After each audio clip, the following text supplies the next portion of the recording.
Hi friend, ಎಲ್ಲಿಗೂ ನಮಸ್ಕಾರ. ಸುಮ್ಮ ಅಡುಗೆ ರೆಸಿಪಿ ಚಾನಲ್ಗೆ ಸ್ವಾಗತ. ನಾನಿವತ್ತು ಒಂದು ಸಿಂಪಲ್ ಆಗಿರುವಂತಹ ಟೊಮೊಟೊ ಬಾತನ್ನ ಮಾಡ್ತಾಯಿದ್ದೀನಿ. ಪನ್ನೀರ್ ಟೊಮೊಟೊ ಬಾತ್ ತುಂಬ ಟೇಸ್ಟಿಯಾಗಿರುತ್ತೆ. ಬನ್ನಿ ಹೇಗೆ ಮಾಡೋದು ಅಂತ ನೋಡ್ಕೊಂಬರೋಣ.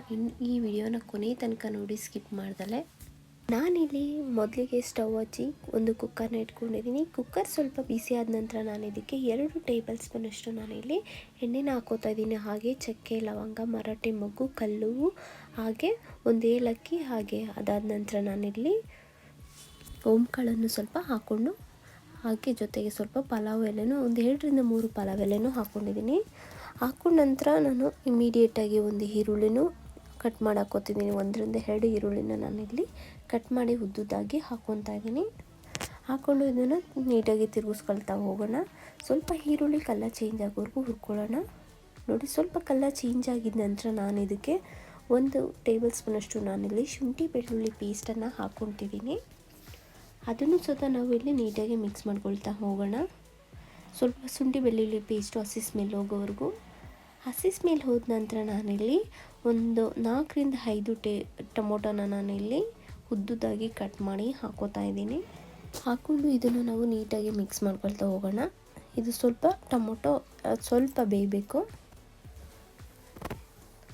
ನೋಡಿ, ಈಗ ಅದಕ್ಕೆ ನಾನು ಬೇಯೋದಕ್ಕೆ ಅಂತ 1 ಟೇಬಲ್ ಸ್ಪೂನಷ್ಟು ಉಪ್ಪನ್ನು ಹಾಕಿದ್ದೀನಿ. ನೋಡಿಕೊಂಡು ರುಚಿಗೆ ತಕ್ಕಷ್ಟು ಉಪ್ಪನ್ನು ಹಾಕ್ಕೊಳ್ಳೋಣ. ಹಾಗೆ ನಾನಿಲ್ಲಿ ಬಟಾಣಿನ ನೈಟೇ ನೆನೆಸಿಟ್ಟಿದ್ದೆ, ಅದನ್ನು ನಾನಿಲ್ಲಿ ಹಾಕೋತಾ ಇದ್ದೀನಿ. ಒಂದು 1/4 ಬೌಲಷ್ಟೇ ಇದ್ದಿದ್ದು ಅದನ್ನು ಹಾಕೋತಾ ಇದ್ದೀನಿ. ಹಾಗೆ ಇದಕ್ಕೆ ನಾನು ಹಸಿಮೆಣಸಿನ್ಕಾಯಿ ಹಾಕಿಲ್ಲ, ಅದರಿಂದ ನಾನಿಲ್ಲಿ 1 ಟೇಬಲ್ ಸ್ಪೂನಷ್ಟು ನಾನಿಲ್ಲಿ ಖಾರದ ಪುಡಿನ ಹಾಕೋತಾ ಇದ್ದೀನಿ. ಹಾಕೊಂಡು ನೀಟಾಗಿ ಮಿಕ್ಸ್ ಮಾಡ್ಕೊಳ್ಳೋಣ. ನೋಡಿ, ಮಿಕ್ಸ್ ಮಾಡ್ಕೊಂಡ ನಂತರ ನಾನು ಇದಕ್ಕೆ 1 ಟೇಬಲ್ ಸ್ಪೂನಷ್ಟು ಗರಂ ಮಸಾಲ ಹಾಕ್ಕೊಳ್ಳೋಣ. ಹಾಗೆ 1 ಟೇಬಲ್ ಸ್ಪೂನಷ್ಟು ಧನಿಯಾ ಪೌಡ್ರನ್ನು ಹಾಕ್ಕೊಂಡು ಚೆನ್ನಾಗಿ ಮಿಕ್ಸ್ ಮಾಡ್ಕೊಳ್ಳೋಣ. ಮಿಕ್ಸ್ ಮಾಡ್ಕೊತಿದ್ದೀವಲ್ವ, ನೋಡಿ ಈ ಥರ ಮಿಕ್ಸ್ ಮಾಡ್ಕೊಂಡ ನಂತರ ನಾವು ಇದಕ್ಕೆ ನಾನು ಆಲ್ರೆಡಿ ಮುಂಚೆನೇ ಅಕ್ಕಿನ ನೆನೆಹಾಕೋದಕ್ಕೆ ಇಟ್ಟಿದ್ದೀನಿ. ಈಗ ನಾನಿಲ್ಲಿ 1/4 ಅಷ್ಟು ಅಕ್ಕಿ ನೆನೆಹಾಕಿದ್ದೀನಿ. ಇದಕ್ಕೆ ನಾನೀಗ 2.5 ಕಪ್ಪಷ್ಟು ನಾನಿಲ್ಲಿ ನೀರನ್ನು ಹಾಕೋತಾ ಇದ್ದೀನಿ. ನೋಡಿ, 2.5 ಕಪ್ಪಷ್ಟು ನಾನಿಲ್ಲಿ ಬಿಸಿ ನೀರನ್ನು ಹಾಕ್ಕೋಬೋದು, ಇಲ್ಲ ತಣ್ಣೀರಾದರೂ ಹಾಕ್ಕೋಬೋದು. ಬೇಗನೆ ಆಗುತ್ತೆ ಅನ್ನೋಕ್ಕೋಸ್ಕರ ಬಿಸಿ ನೀರು ಹಾಕ್ಕೋಬೋದು ನೀವು. ಹಾಗೆ ನಾನು ಮನೇಲಿ ಪನ್ನೀರ್ ಇತ್ತು ಅನ್ನೋಕ್ಕೋಸ್ಕರ ಪನ್ನೀರ್ ಹಾಕಿ ಮಾಡ್ತಾಯಿದ್ದೀನಿ. ಹಾಗೆ ಸ್ವಲ್ಪ ಪುದೀನೂ ಹಾಕಿದೆ, ಫ್ಲೇವರ್ಗೆ ಚೆನ್ನಾಗಿರುತ್ತೆ ಅನ್ನೋ ಕಾರಣಕ್ಕೋಸ್ಕರ.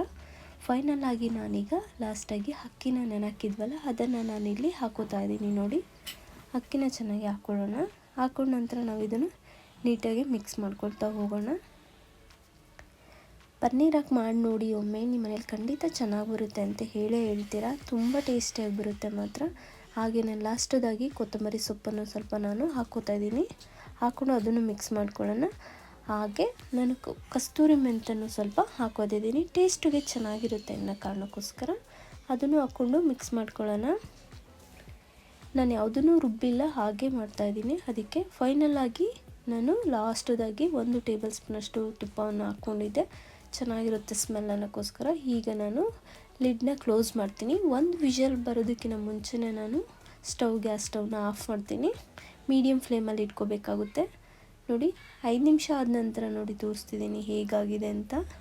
ತುಂಬ ಚೆನ್ನಾಗಿತ್ತು ಮಾತ್ರ. ರೈಸು ತುಂಬ ಇಷ್ಟ ಆಯಿತು ಮಾತ್ರ. ನೀವು ಒಂದ್ಸಲ ಟ್ರೈ ಮಾಡಿ, ತುಂಬ ಚೆನ್ನಾಗಿ ಬಂತು ಅಂತ ಖಂಡಿತ ಹೇಳ್ತೀರಾ. ನೋಡಿ, ಎಷ್ಟು ಉದುದ್ರಾಗಿದೆ ಅಂದರೆ ಕರೆಕ್ಟಾಗಿ ನೀವು ನೀರು ಹಾಕಿದ್ರೆ ಕರೆಕ್ಟಾಗೇ ಬರುತ್ತೆ. ಅಕ್ಕಿ ನೀಟಾಗಿ ಎಲ್ಲ ಚೆನ್ನಾಗಿ ಬೆಂದಿರುತ್ತೆ ಲಾಸ್ಟಲ್ಲಿ ನೋಡಿ. ಫೈನಲಾಗಿ ಒಂದು ಪ್ಲೇಟ್ಗೂ ಸಹ ನಾನಿಲ್ಲಿ ಸರ್ವ್ ಮಾಡ್ಕೋತಾ ಇದ್ದೀನಿ. ನೋಡಿ, ಎಷ್ಟು ಚೆನ್ನಾಗಿ ಬಂದಿದೆ ಅಲ್ವಾ ಫ್ರೆಂಡ್ಸ್. ಇದಕ್ಕೆ ಕಾಂಬಿನೇಷನ್ಗೆ ಅಂತ ನಾನಿಲ್ಲಿ ಮೊಸರು ಬಜ್ಜಿನೂ ಸಹ ನಾನು ಮಾಡಿದ್ದೆ. ನಿಮ್ಮೆಲ್ಲರೂ ಮಾಡಿದ್ದು ಇದು ರೆಸಿಪಿ ನಿಮ್ಮೆಲ್ಲರಿಗೂ ಇಷ್ಟ ಆಯಿತು ಅಂತ ಅಂದ್ಕೊಂಡಿದ್ದೀನಿ. ಇಷ್ಟ ಆದರೆ ಪ್ಲೀಸ್ ಒಂದು ಲೈಕ್ ಮಾಡಿ, ಶೇರ್ ಮಾಡಿ. ಹಾಗೆ ಇನ್ನೂ ನನ್ನ ಚಾನಲ್ ಯಾರೆಲ್ಲ ನೋಡಿ ಸಬ್ಸ್ಕ್ರೈಬ್ ಮಾಡಿಲ್ಲ, ಪ್ಲೀಸ್ ಸಬ್ಸ್ಕ್ರೈಬ್ ಮಾಡ್ಕೊಳ್ಳಿ. Thank you.